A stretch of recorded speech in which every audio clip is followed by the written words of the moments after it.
Let's talk a little bit about the game. In the game, Neptune and Jupiter are in Pisces. This is important because Neptune is the seat of the spirit, your voice. What you consume passes through Neptune if you follow the systems and practices of elemental hypertech. So Neptune gets to be a part of everything that you consume. And also, Neptune is responsible for the words that you speak, your voice. The words that you choose, like the things that you consume, right? So there's a inward and outward breath. In the game, to advance, you are building a relationship with Neptune and Pisces and the elemental hypertech system, which is a harmonious system of the body.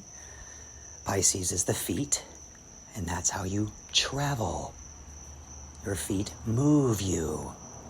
So your voice is designed to move you. But in this instant, because there's also a partner within Pisces, and that partner is Jupiter, so there has to be a relationship between Neptune and Jupiter within the feet. So you travel, and if they find common ground, they can move in a cadence, in a pace. That pace is important because that's what Jupiter brings. Jupiter brings the activity itself. It's your breath. That's what Jupiter brings in the diaphragm. And Jupiter is responsible for the seat of the soul in the diaphragm, where Neptune is the seat of the spirit in the throat. So we want to share these concepts with you in a alternative way, just to expand your horizons and to give you extremes, because those extremes is part of a pendulum effect, where if you can go far into consciousness one way, then you can also experience awareness in its opposite direction for its extreme. And now you can build a more abundant and resourceful consciousness to draw upon.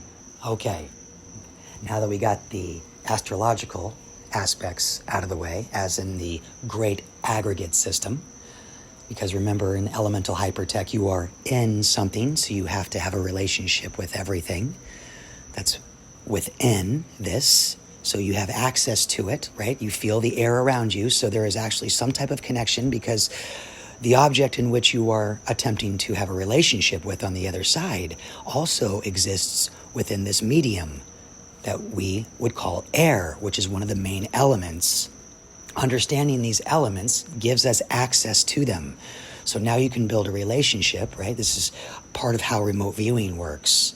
Remote viewing is not necessarily plugging into the Akashic record, although it's like that. But what it really is that there's a medium that we exist within, and that medium is alive in a sense. And we can pass information through this medium, and not necessarily just the element of air as that medium, but other elements as well, like earth and water and fire, right? Water is one of the best mediums of travel. And we've talked about this in the past with cavitation, and how when the environment is collected and the bubble exists around, you can have information built within that and transfer that cavitation, right, in a safe manner, because of the internal environment is at peace, right? Like how cell phones work, right? You can talk, you can call somebody wirelessly.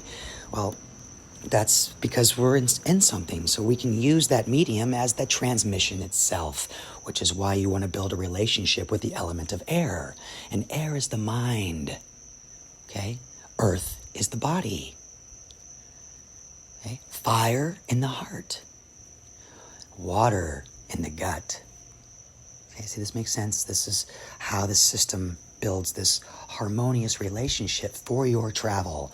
Now, with that being said, we talked about Neptune, and in the game itself, one of the main things that you are trying to accomplish is you're trying to find all the pieces of yourself, and those pieces are actually these gods and goddesses that exist in the world. These are the immortals, and these are pieces of you.